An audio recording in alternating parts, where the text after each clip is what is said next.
नमस्कार, बाखबर में आपका स्वागत है। मैं हूं राघवेंद्र सिंह। बाखबर में आज हम बात करने जा रहे हैं धर्म संकट या सियासत। दरअसल धर्म संकट तो हम इसलिए भी कह रहे हैं क्योंकि कई चीज़ों में धर्म का संकट पैदा हो गया है। उसकी वजह है कि काशी बनारस में ज्ञानवापी मस्जिद का विवाद शुरू हो गया है। मथुरा की बात करें तो काशी के साथ मथुरा भी जुड़ जाता है। इसके बाद कुतुब मीनार की बात हो रही है, ताजमहल की बात हो रही है। मध्य प्रदेश के संदर्भ में बात करें तो यहाँ वर्षों पुराना एक मामला है जिसको हम सदियों पुराना कहें तो भी अतिशयोक्ति नहीं होगी। धार की भोजशाला, दरअसल ये माँ सरस्वती की आराधना का केंद्र हुआ करता था। बाद में ब्रिटिश गवर्नमेंट यहाँ से माँ सरस्वती की मूर्ति को इंग्लैंड ले गई। उसके बाद यहाँ पूजा पाठ तो होती थी, लेकिन कालांतर में यहाँ नमाज भी शुरू हो गई। वो पूरा क्या क्रम था हम चर्चा में शामिल करेंगे। लेकिन जब देश में राजनीति गर्म हो रही है और उसमें धर्म का तड़का लगा हुआ है, इस पर बात करना लाजमी हो गया है कि पूरे देश में जब धर्म की बात हो रही है तो मध्य प्रदेश में भोजशाला के संदर्भ में एक याचिका इंदौर हाई कोर्ट में दायर हुई। उसमें मामला था कि यहाँ जुमे की नमाज बंद की जाए। हाई कोर्ट ने जैसी याचिका स्वीकृत की, मामला फिर से गर्म हो गया और इसीलिए हम आज इस मुद्दे पर चर्चा विस्तार से करेंगे कि आखिर भोजशाला में नमाज क्यों पढ़ी जाती थी, क्यों बंद करने की मांग हो रही है, भोजशाला का विवाद क्या था, पूरे मामले में विस्तार से बात करेंगे। चर्चा में हमारे साथ धार के भी एक वरिष्ठ पत्रकार छोटू शास्त्री भी जुड़ेंगे टेलीफोन लाइन पर, और स्टूडियो में रहेंगे हमारे साथ दो वरिष्ठ पत्रकार मध्य प्रदेश के जिन्होंने करीब 50 साल मध्य प्रदेश की पत्रकारिता की है, श्री रमेश शर्मा जी और संजय सोनी जी। आप दोनों का बहुत बहुत स्वागत है। और टेलीफोन लाइन पर है हमारे साथ धार से छोटू शास्त्री। छोटू शास्त्री, आपका भी बहुत बहुत स्वागत है। जी सर, धन्यवाद सर। दरअसल भोजशाला जब बसंत पंचमी होती थी तब विवादों में आती थी। 1997 में या 1998 के आसपास यहाँ पूजा बंद कर दी गई थी। उस समय सरकार कांग्रेस की हुआ करती थी, लेकिन बाद में बहुत विवाद हुआ, आंदोलन हुआ और 2002 में जब मध्य प्रदेश विधानसभा के चुनाव थे उसके एक साल पहले हम कहें तो सरकार ने वो प्रतिबंध हटा लिया था, यानी पूजा भी वहाँ हो सकती थी। मंगलवार को पूजा होती है, बसंत उत्सव वहाँ मनाया जाता है। लेकिन विवाद तब बढ़ता है छोटू शास्त्री जी जब वसंत पंचमी के दिन ही जुमा पड़ जाए, तो नमाज और पूजा के लिए प्रशासन को बहुत मेहनत करनी पड़ती थी। लेकिन अब विवाद नया है, देश भर का विवाद है। ज्ञानवापी मस्जिद, काशी मथुरा में कृष्ण जन्मभूमि, फिर दिल्ली में कुतुब मीनार, आगरे का ताजमहल और धार की भोजशाला। आपको लगता है कि जो याचिका इंदौर हाईकोर्ट ने स्वीकार की है उसमें नतीजा जो भी निकले, लेकिन ये मामला फिर से गर्म हो गया है, इसको आप किस ढंग से देखते हैं? बिल्कुल, इसमें जो है याचिका के बाद से जो धार का जो भोजशाला का जो मुद्दा था वो एक थोड़ा सा शांत था, कहीं कोई सौहार्द बिगड़ने का मामला नहीं था। लेकिन याचिका लगने के बाद से थोड़ी सी क्षेत्र में गर्माहट है और दोनों पक्ष, क्योंकि आज हमारी कल जो है हिंदुवादी संगठनों से बात हुई थी, वो बड़े उत्साहित हैं कि याचिका लगने से यह जो हमारा आंदोलन है उसको बल मिलेगा और अंततः ये भोजशाला हिंदुओं को मिल जाएगी। इसी प्रकार जब हमारी मुस्लिम जो तबके के सदर है, शहर काजी है, इन लोगों से बात हुई तो इनका कहना था कि साहब याचिकाएं तो अभी तक 9 लग चुकी है और ये याचिका भी लगी है, हम इसका भी जवाब देंगे। लेकिन हम जो है बहुत मजबूत स्थिति में है भोजशाला में, इसलिए हम प्रयास ही करेंगे कि समाज के लोग मिल बैठकर इसका जवाब देंगे। लेकिन शहर काजी ने एक अच्छी बात कही आज कि हम जो है धार शहर की जो भाईचारा है उसको हम नष्ट नहीं होने देंगे। ये बड़ी बात है, क्योंकि अगर सामाजिक लोग मिलकर, चाहे वो हिंदू हो चाहे वो अल्पसंख्यक वर्ग के हो, अगर वो भाईचारे की बात करते हो तो मुझे लगता है कि कोर्ट के बाहर भी इसका कोई निराकरण हो सकता है, ऐसी हम उम्मीद कर सकते हैं। लेकिन आपको बता दें कि सन 1035 में सरस्वती की प्रतिमा यहाँ स्थापित की गई थी और 40 दिन तक बसंतोत्सव यहाँ मनाया गया था भोजशाला में। और 1937 में यहाँ नमाज पढ़ने की अनुमति दी गई थी धार में, और उसके बाद से विवाद शुरू हुआ था। ये 2 तारीखें हमारे पास है। इसके बाद 1937 के बाद 1942 में धार स्टेट के राजा ने नमाज पढ़ने के लिए भी रहमत मस्जिद के लिए जगह दी थी यहाँ। तो ये जो 2-3 आंकड़े हैं उसमें 1977 का भी एक आंकड़ा आता है, फिगर आता है कि धार स्टेट के दीवान ने ऑर्डर दिया था कि यहाँ नमाज पढ़ी जा सकती है। और इसके बाद जो मैंने जिक्र किया था कि 1998 में यहाँ पूजा पाठ बंद कर दी गई थी सरकार के आदेश पर। बाद में 2002 में फिर दोबारा शुरू हो गया। और अब जब देश भर में, रमेश शर्मा जी, ये पूरा मामला गर्म हो रहा है, इसे सांस्कृतिक जागृति का नाम दे सकते हैं लोग, इसे धार्मिक जागृति कह सकते हैं, इसको धार्मिक लोग उन्माद भी कह सकते हैं। लेकिन देश भर में एक ये जो माहौल बन रहा है, इसमें राजनीति कितने हद तक है और कितने हद तक धर्म है और कितने हद तक संस्कृति है, और देश को रमेश जी से क्या नफा और नुकसान हो सकता है, इस पर भी आपकी राय। क्योंकि कुछ लोग कहते हैं कि ये धार्मिक उन्माद है, देश में महंगाई बढ़ रही है, इस पर बात होनी चाहिए। लेकिन जो सत्ताधारी दल है वो इस तरह के मामलों को उकसाकर लोगों का ध्यान बांटना चाहते हैं। तो बहुत सारी बातें धर्म संकट में है और इस पर सियासत भी है। आपकी राय? देखिए, मोटे तौर पर राघवेंद्र जी, ये जो सारा का सारा मामला है, मेरी दृष्टि में ये मामला सांस्कृतिक मामला है, राष्ट्रीय मुद्दा है और एक देश की पहचान है। ये मोटे तौर पर विद्या की देवी को सरस्वती मानने की परंपरा केवल भारत में है, बाकी नमाज तो पूरी दुनिया में पढ़ी जाती है। और फिर इसके अलावा ये बात सही है कि वहाँ पर सरस्वती का मंदिर था और उसको बलपूर्वक तोड़ करके उसका रूपांतरण हुआ है। तो मुझे वैसे सत्य पता नहीं, लेकिन जहाँ तक मैंने सुना है कि बलपूर्वक जगह हत्या करके अगर नमाज अदा की जाएगी तो अल्लाह उसको कबूल नहीं करते, वो नमाज जायज नहीं होती। लेकिन उसके बावजूद भी कुछ लोग वहाँ नमाज के लिए जिद पर हैं। जो भी कुछ है, अब जो कानून क्या फैसला करेगा, लेकिन कुछ कुल मिलाकर के ये सामाजिक जागृति का मामला है और कुछ लोग इसको राजनीति कह करके इसको कमजोर करने की कोशिश करते ताकि मुद्दा कमजोर हो जाए। तो मोटे तौर पर हमको यहाँ पर ये सब चीज देखना चाहिए। फिर इसके अलावा मुस्लिम पक्ष में खुद मुस्लिम समाज को इस बात को विचार करना चाहिए कि भाईचारा बिगाड़ने के लिए उनके भीतर लोग होते हैं, भाईचारा बिगाड़ने के लिए दूसरे पक्ष में लोग नहीं होते।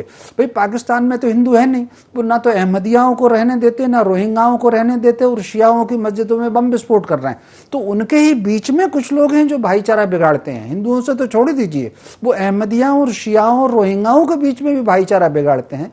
तो मुस्लिम पक्ष को सबसे पहले तो अपने भीतर जो इस तरह के लोग हैं जो भाईचारा बिगाड़ते हैं उनको किनारे करना चाहिए। और बलपूर्वक यदि कोई स्थिति अपनाई है और फिर इसके बदले में, तो जैसे आपने खुद ही कहा कि राजा ने जमीन दे दी, तो अगर इसके बदले में उन्होंने जमीन ले ली थी तो ये स्थान छोड़ देना चाहिए। ये खुद उनको चाहिए। ये कहीं ना कहीं सामाजिक सद्भाव और ये उनके बड़प्पन होगा, इससे उन्हीं का मान बढ़ेगा। और ये मैं समझता हूँ भारत की राष्ट्रीयता, उसकी संस्कृति और परंपरा की पहचान है, इसको इसी ढंग से लिया जाना चाहिए।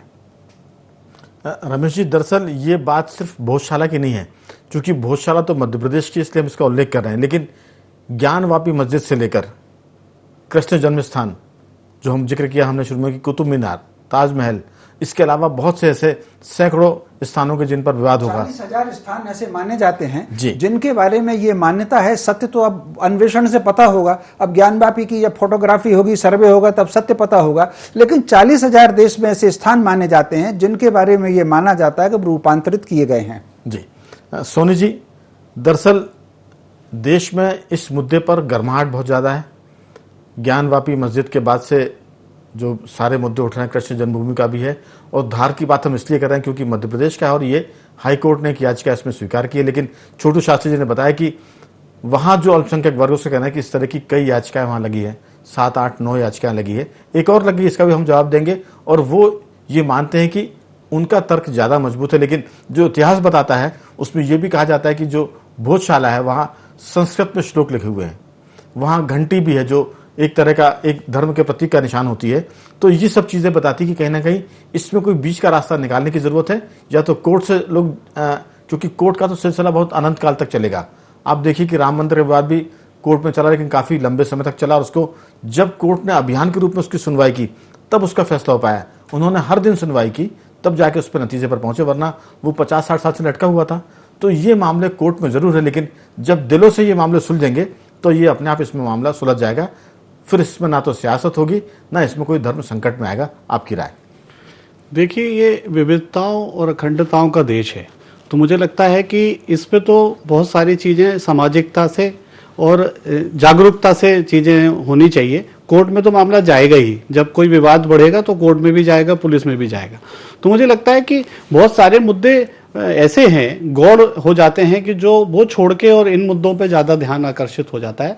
मैं किसी पार्टी, किसी राजनीतिक दल के पक्ष में विपक्ष में नहीं बोल रहा हूँ, मगर ये मुद्दा ये आया है। ये पूरी चर्चा ही राजनीति के निरपेक्ष हम तो जो समाज में घटित हो रहा है उसको बहुत ही मैं संतुलित तरीके से बताने की कोशिश कर रहा हूं। मैं वही बोलना चाहता हूं कि अगर राजनीतिक दलों का ये एजेंडा है तो फिर विकास कहाँ है, फिर महंगाई कहाँ है, फिर जो देश में दुनिया में चीजें हो रही है। आपने एक दिन अभी जल संकट पे बात रखी थी, तो क्या ये घोषणा पत्र का हिस्सा नहीं होना चाहिए कि देश में या प्रदेश में जल संकट है, बिजली संकट है और जमाने के जो संकट हैं जिससे जूझ रहे हैं जनता, वो संकटों का निदान क्या है। हम ये कहते हैं ठीक है, ये मस्जिदों को मंदिरों के मुद्दे तो होंगे। एक उदाहरण मैं छोटा सा देना चाहता हूं कि जबलपुर में कलेक्टर थे संजय दुबे, उन्होंने पूरी मंदिर मस्जिद जो सड़क पे बनी थी वो सब हटा दी और एक विवाद नहीं हुआ, जबकि जबलपुर में बहुत बड़े बड़े विवाद हुए जो पूरे देश तक गए।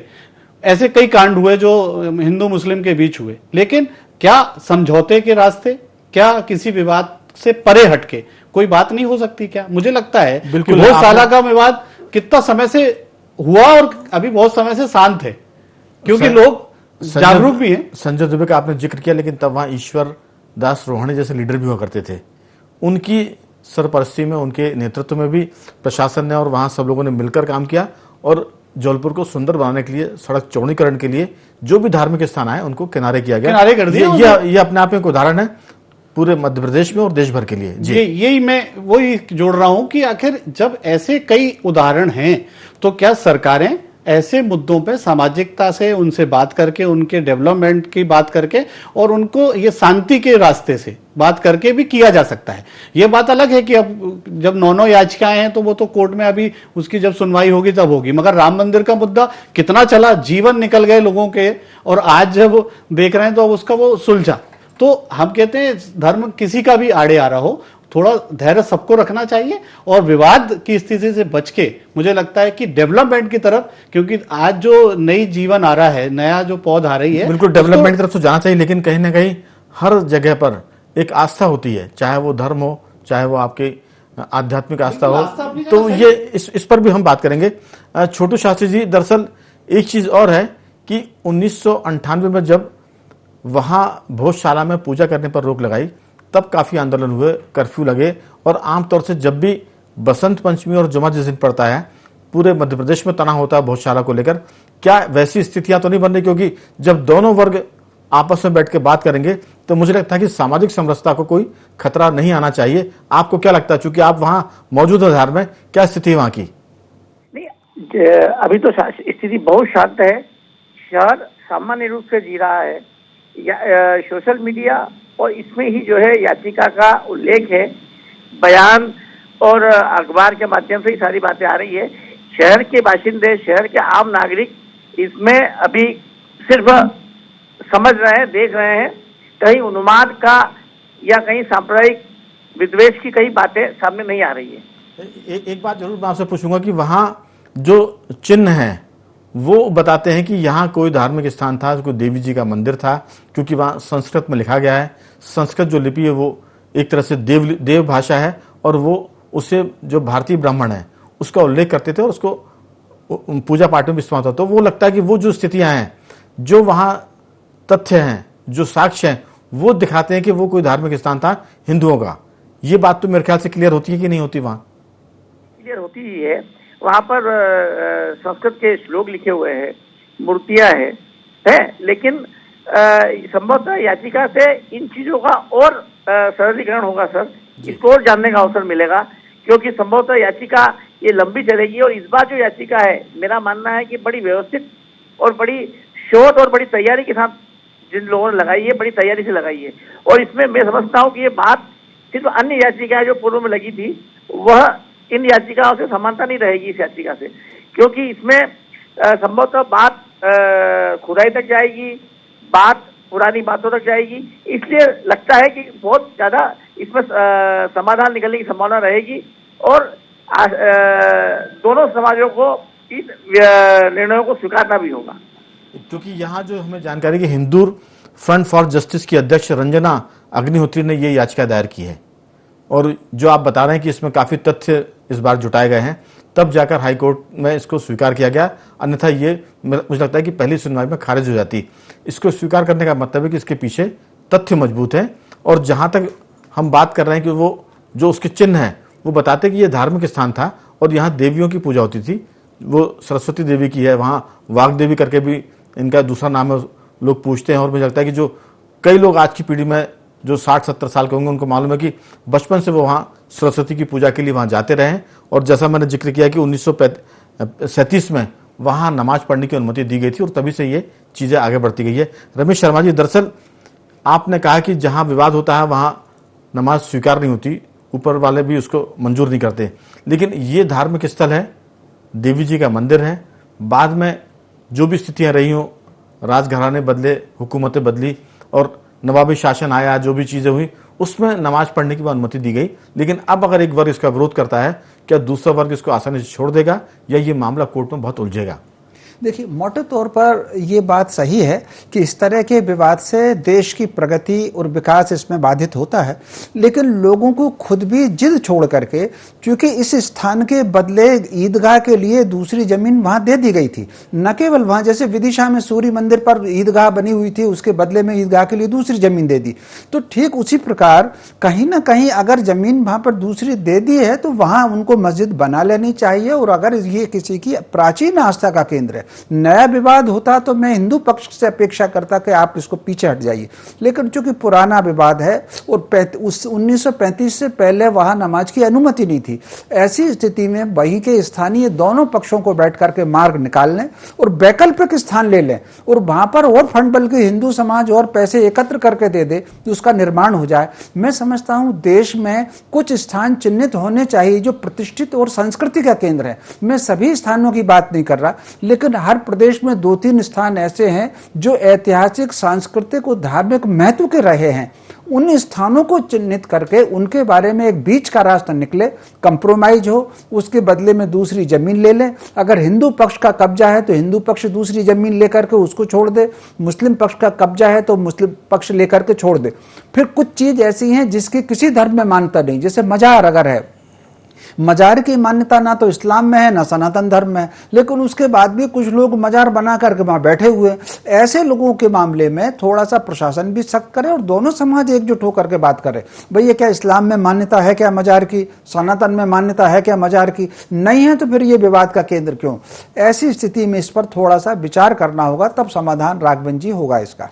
रमेश जी, एक बात और है कि जो मुस्लिम समुदाय है, अल्पसंख्यक वर्ग, उसको लगता है कि अगर ऐसे हम अपने कब्जे छोड़ते जाएंगे तो जैसे आपने कहा कि हजारों की तादाद में ऐसे स्थान है जो कभी मंदिर हुआ करते थे, उन्हें तोड़कर वहाँ मस्जिद बनाई गई या वहाँ नमाज पढ़ी जाती है, तो फिर इसका सिलसिला रुकेगा नहीं, ये तो अनंत काल तक चलता रहेगा। ये डर भी कम से कम इस विवाद को खत्म होने से रोकता है, क्योंकि उनको लगता है कि अगर यहाँ से हम पीछे हटे तो फिर बहुत सारे स्थान है जहाँ हिंदू समुदाय दावा करेगा और वो चीजें विवाद में पड़ेंगी। मैंने खुद ही राघवन जी का, देखिए मैं एक ताजा उदाहरण आपको बताऊं। कुछ स्थान ऐसे हैं जिन स्थान का कोई चिन्ह नहीं बचा। एक उदाहरण दूं, जैसे भोपाल का हमीदिया अस्पताल में 2.5 दिन की मस्जिद बनी हुई है। ये मान्यता तो है कि वहां कभी मंदिर रहा होगा, लेकिन अब वहां कोई स्थान नहीं है, तो ऐसे स्थान का दावा हिंदू समाज छोड़ दे। लेकिन जो ऐतिहासिक स्थल है और जहाँ चिन्ह है उन स्थान पर मुस्लिम समाज पीछे हटे। मैं कह रहा हूँ, जैसे अगर लोग दावा करते हैं, भगवान जाने सच क्या है, वो तो अन्वेषण से पता लगेगा कि 40,000। अब 40,000 स्थानों को तो छोड़ दीजिए, लेकिन 1,500 ऐसे स्थान हैं जो देश की संस्कृति, अस्मिता और उसके इतिहास से जुड़े हुए हैं। केवल उन्हीं की बातचीत हो, बाकी सबको छोड़ दी जाए। जैसे भोपाल में तमाम जगह हैं, किसी की कोई बात ना हो, बस एक आध किसी जगह की बात हो और आगे बढ़ा जाए। क्योंकि एक बार संजय सोनी जी, मुस्लिम समुदाय में इस बात की जरूर आशंका है, क्योंकि जब वो बैठ के बात करते होंगे तो ये बात जरूर आती होगी कि अगर हम एक चीज से दावा छोड़ेंगे तो फिर ये सिलसिला आगे बढ़ेगा और फिर इसके लिए हमको बहुत जगह दावे छोड़ने पड़ेंगे। कहीं ना कहीं मुस्लिम समुदाय के भीतर हर जगह 2 वर्ग होते हैं, एक कहता है कि भाई समझौता करना, दूसरा कहता है कि नहीं लड़ेंगे। तो जो लड़ने वाले लोग हैं वो शायद इस मुद्दे पर आकर जो समझौता करने वाला वर्ग है उसको दबा देता होगा। ये दोनों पक्षों में होते हैं, हिंदू में भी मुसलमान में भी। तो कहीं ना कहीं मुझे लगता है कि ये अगर चीजें क्लियर हो जाएं कि इतने स्थान हैं जिस पर हमारा दावा है और बाकी जो स्थान है उस पर हम आपसी बातचीत में इस कंप्रोमाइज के आधार पर सब चीजें छोड़ देंगे, तो मुझे लगता है कि स्थिति आसान होगी। अदालत के बजाय आपस में बातचीत से मामला सुलझ जाएगा। आपकी राय? देखिए, बिल्कुल बहुत सही कहा आपने। एक्चुअल में ये बात शुरुआत जैसे होती है, जैसे आपने बहुत देखा होगा कि कहीं एक जगह छोटा सा एक मंदिर बना लिया, दिया लगने लगा, फिर धीरे धीरे बढ़ते बढ़ते वो एक आकार लेता है। इसी तरह मस्जिद का जरा सी उनने एक वो बना ली, कपड़ा डाल दिया और धीरे से वो बड़ा रूप ले लेता है। तो मेरा ये प्रशासन से और इस डिबेट के जरिए ये कहना चाहता हूं कि आखिर जब वो शुरुआत होती है, जब उसको वहीं क्यों नहीं सुलझाया जा सकता, वहां क्यों नहीं ये कहा जा सकता कि ये सरकारी जगह है, यहां आपने कैसे मंदिर बना इसमें मैं ये मस्जिद कैसे बना? भोपाल में एक स्कूल है, केंद्रीय स्कूल है, सेंट्रल स्कूल, वहां पर कुछ दिनों से उसके कैंपस में लोग नमाज पढ़ते थे। इसकी जानकारी किसी को थी नहीं। अब वो केंद्रीय विद्यालय है, वहां नमाज पढ़ने की कोई वजह नहीं है और हर एक दिन जुम्मे के दिन वहां बड़ी संख्या में लोग नमाज पढ़ने आते थे। बिल्कुल। जब उसको रोका गया तो विवाद हो गया। तो मुझे लगता है कि ये सब चीजें सबको ध्यान रखनी पड़ेगी कि ऐसा नहीं कि कहीं सब्जी मंडी है, सब्जी मंडी में सब लोग मिलकर नमाज पढ़ते हैं और बाद में वहां धीरे से मस्जिद बन जाती है।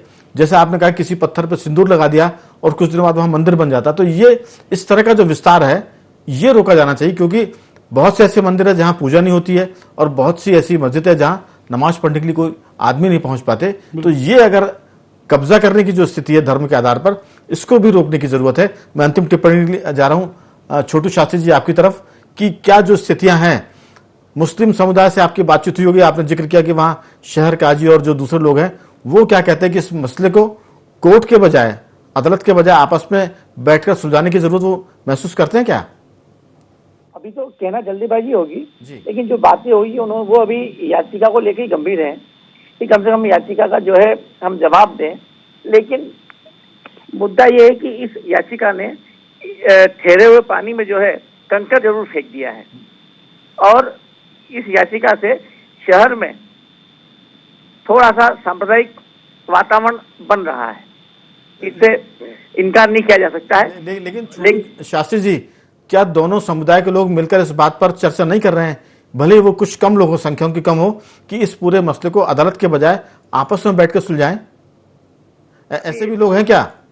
जी जी राघवेंद्र जी, अभी ऐसी कोई संभावना ही नहीं है, क्योंकि बहुत दीवारें हैं आमने सामने और बहुत से इशू हैं, इसलिए अभी बहुत जल्दीबाजी होगी अपन ये सोचने में कि ऐसा कुछ हल निकल जाए धार में भोजशाला को लेके, तो ये निकट भविष्य में संभव नहीं है। हाँ, याचिका से जरूर देर से सही कोई निर्णय निकलने की संभावना बनेगी। जी रमेश शर्मा जी, समय खत्म हो रहा है, बहुत छोटी सी टिप्पणी आपसे कि क्या इस तरह के मामलों में, जैसा आपने कहा कि मिल बैठकर अगर कुछ स्थान चिन्हित करके वहां अगर समझौता आपस में हो जाए, ये भी एक रास्ता निकल सकता है। इसमें दोनों समुदाय के जो समझदार लोग हैं, संजीदा लोग हैं, उनको आगे आने की जरूरत है। आपकी इसमें निश्चित रूप से इसमें दोनों समुदाय आगे आए और एक ऐसा रास्ता खुद ही निकाल लें ताकि ना अदालत की झंझट हो, ना समाज में, सत्य को स्वीकार करके आगे बढ़ेंगे तो मैं समझता हूं उसी में देश का हित है, उसी में समाजों का हित है। संजय जी, आपकी राय? विवाद तो खत्म समन्वय से ही होगा, क्योंकि कोर्ट और पुलिस तो चीजों को डाइल्यूट भी करती हैं और उसके कारण विवाद बढ़ भी जाते हैं और कई बार घट भी जाते हैं। मगर ये प्रशासन की जिम्मेदारी है कि इस विवाद, खासतौर से भोजशाला वाले मामले में बड़े गंभीरता से, क्योंकि बड़े बड़े कांड हुए हैं वहां पे, तो मुझे लगता है अब बहुत सतर्कता की जरूरत है। बिल्कुल ठीक कहा आपने। लेकिन राम मंदिर के बाद से ऐसा लगता है कि कई मामले कोर्ट से सुलझ सकते हैं और बहुत सारी चीजें जो उससे छोटे स्तर की है वो आपस में बैठ कर सुलझ सकती है। उम्मीद करते हैं कि मध्य प्रदेश में जो धार भोजशाला का मामला है वो भी कुछ इसी तरह की रास्ता निकालेगा जो देश में एक तरह से नजीर बनेगा।